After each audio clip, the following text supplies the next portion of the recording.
तो बीवी है ना प्रधानमंत्री मुख्यमंत्री जी की। कंगना रनावत को जानते कहाँ हैं आप? बीवी हैं। हाँ, बड़ा आरोप लगा रही है। हाँ, बड़ा आरोप लगा रहे। वाइफ है, वाइफ को Z+ सिक्योरिटी तो दी जाती है। आम जनता उनके लिए कहाँ कुछ मायने रखती है। जब आपकी वाइफ को दी जा रही है, और स्मृति ईरानी को नहीं जानते आप?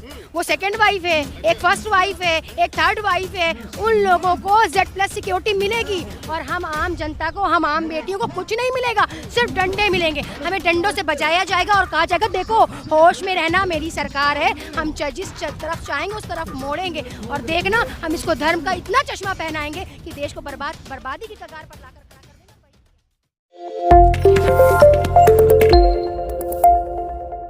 नमस्कार, मैं राहुल नागपाल और आप देखना शुरू कर चुके हैं हमारा YouTube चैनल बोल 85। मेरे पास आज जो शख्सियत खड़ी है वो किसी परिचय की मोहताज नहीं है। NRC CA के मामले में चाहे लखनऊ का घंटाघर हो, चाहे दिल्ली का शाहीन बाग, हर जगह मुखर होकर के वो बोली। हमने उनके साथ एक बार, मुझे खुद याद आता है कि जब मैं घंटाघर भाषण देखने के लिए गया था तो मेरी उनसे मुलाकात हुई थी। एक बार अपना नाम बता दीजिए, क्या नाम है झांसी की रानी का? मेरा नाम उज़्मा परवीन है और लोग मुझे झांसी की रानी का लक़ब दिया है, मेरी आवाम ने, मेरी जनता ने। तो उसी आवाम की, उसी जनता की मैं आभारी हूँ, और उसी हिम्मत से, उसी जज्बे से मैं लड़ रही हूँ। और मैंने जो प्रदर्शन किए हैं, बहुत सारे आंदोलन में मैंने शिरकत करी है, किसान हो, चाहे वो CA/NRC प्रोटेस्ट हो, चाहे ये हमारा पहलवानों का प्रोटेस्ट हो। मैंने सिर्फ इंसाफ की गुहार लगाई है। मैं एक आम नागरिक हूँ, एक आम जनता हूँ। मुझे कोई मतलब नहीं है किसी सत्ताधारी पार्टियों से। बस मैं ये कहना चाहती हूँ कि इस बेटी को इंसाफ मिले और न्याय मिले। NRC CA का मामला हो, चाहे किसानों का मामला हो, चाहे दलित एट्रोसिटी एक्ट का मामला हो, चाहे 13 पॉइंट रोस्टर का मामला हो, तमाम मामले आपने पिछले 8-7 साल में देखे जब से मोदी सरकार आई है।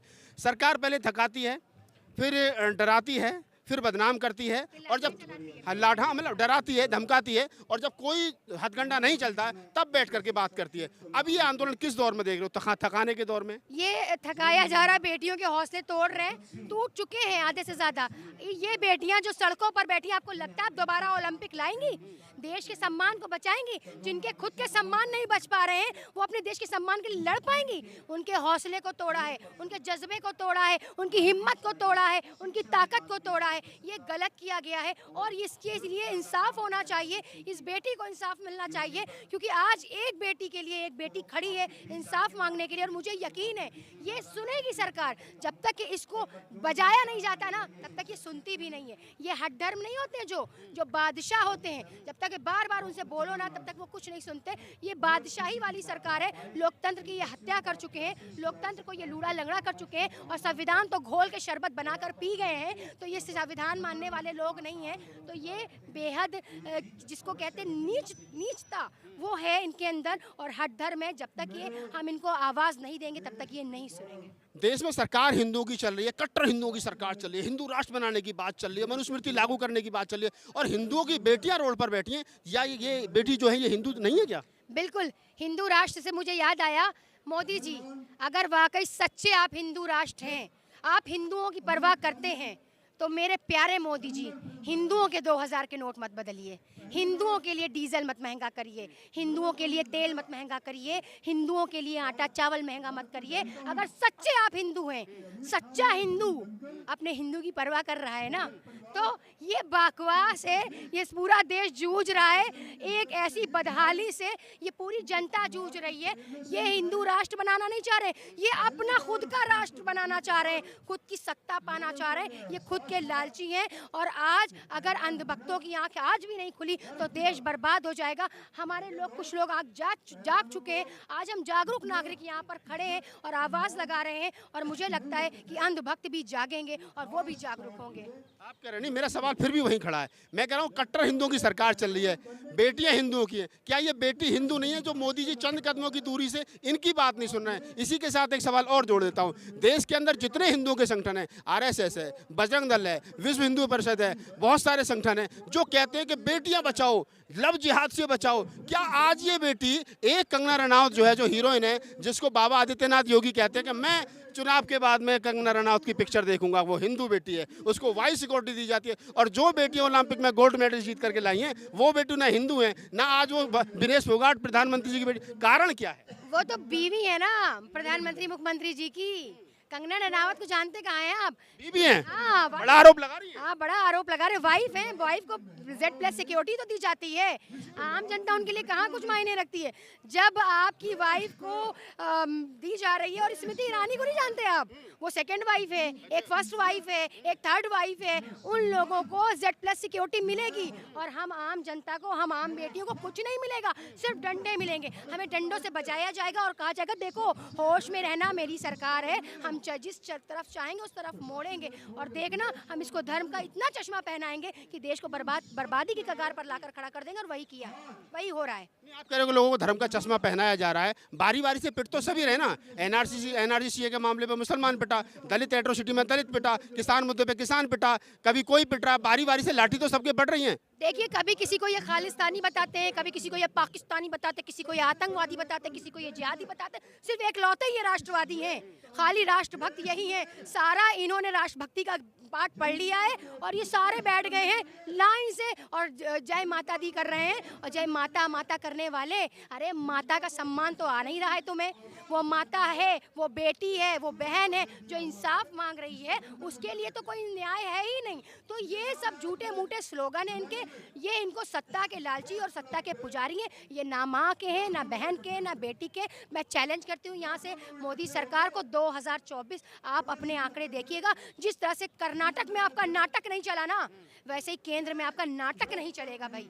और आपको बजरंग बली, आपकी बलि उत्तर प्रदेश से लेके केंद्र तक जरूर देंगे, मुझे बजरंग बली पर भरोसा है। आपको बजरंग बली पर भरोसा, मोदी जी का क्या है? मोदी जी तो आएंगे फिर कह देंगे मेरी भक्ति में कुछ कमी रह गई होगी, बेटियों मैं माफी चाहता हूँ। देखिए, बेटियों से माफ़ी तो उन्हें मांगनी पड़ेगी। बेटियां आज 28 दिन से बैठी हैं, बिल्कुल माफ़ी मांगनी पड़ेगी और मांगेंगे। और ब्रजभूषण जी को जेल की 4 दीवारी में जाना होगा। जिस तरह से वो बड़े बड़े बयानात दे रहे हैं ना, ये सोशल मीडिया से क्यों बयान दे रहे हैं? अरे आके सामने करिए ना इन मीडिया कर्मियों का, उन बेटियों का सामना करिए जिनके साथ शोषण किया है आपने। आज आप वहाँ से बैठ के जो स्टेटमेंट दे रहे हैं ना, ये स्टेटमेंट आपके अच्छे नहीं है। ये स्टेटमेंट ये बताते हैं कि ये माफिया नहीं, ये बलात्कारी हैं, और बलात्कार करने के बाद, शोषण करने के बाद अपनी जय जयकार करवाते हैं, अपने लिए समर्थन में लोगों को उतरवाते हैं, उन्हें मालाएं चढ़ाते हैं, उन्हें फूल चढ़ाते हैं। आखिरी सवाल, क्या ब्रजभूषण को उसका ठाकुर होने का जाति का फायदा मिल रहा है? अरे जाति वाति कुछ नहीं भैया, हमको रोज, अगर वो अतीक अहमद होता तो? अरे वो तो मर गया होता, अब तक इनकाउंटर हो गया होता उसका। ये तो कहिए ही ना, वो जातिवादी पे तो नाटक कर रहे हैं। अतीक अहमद के मरने से क्या रोजगार में कुछ बदलाव आ गया?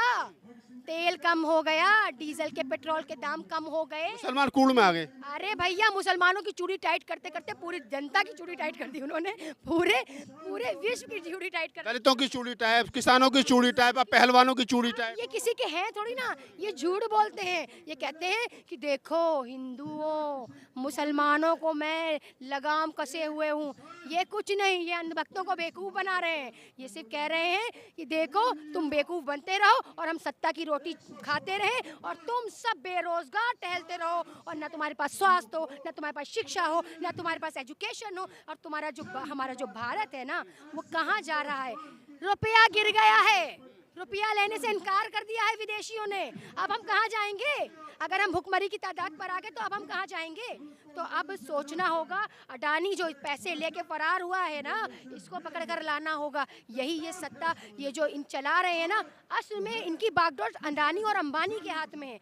ये प्रधानमंत्री ये नहीं है, प्रधानमंत्री अडानी है हमारे देश का। सच्चाई तो ये है, जो वो कहता है वो ये करते हैं। ये है कठपुतली, वो नचा रहा है, ये नाच रहे हैं, पूरा देश बर्बाद कर रहे हैं। बचा लो देश को, देशभक्तों जागरूक हो जाओ। हर युवा पीढ़ी, हर महिला, हर पुरुष, हर इंसान को जागरूक होना चाहिए, हर युवा पीढ़ी को जागरूक होना चाहिए। सत्ता परिवर्तन चाहिए, अब कुछ नहीं चाहिए। चलिए, तो आप लखनऊ से चल करके आई थी, और जैसा मैंने इनके परिचय में बताया कि इनको मुस्लिम समाज ने झांसी की रानी के खिताब से नवाजा है, और मेरे कई इंटरव्यू इनके साथ रहे हैं, और 1-2 बार हम लोगों ने साथ में माजा भी मंच भी साझा किया है। आज उन्होंने जिस प्रकार से देश में के हालातों के तमाम मुद्दों पर अपनी बात रखी, एक बात तो तय है कि देश का युवा जो है वो अपनी जिम्मेदारी को समझ रहा है और वो जाग रहा है। अगर देश का युवा इसी प्रकार से संवैधानिक दायरे में रह करके अपनी बात को कहेगा तो वो दिन दूर नहीं है कि जब सत्ता भी परिवर्तन होगी और सत्ता में बैठे हुए जो लोग हैं, जो अपने आप को खुदा समझ बैठे हैं, वो भी परिवर्तित होंगे।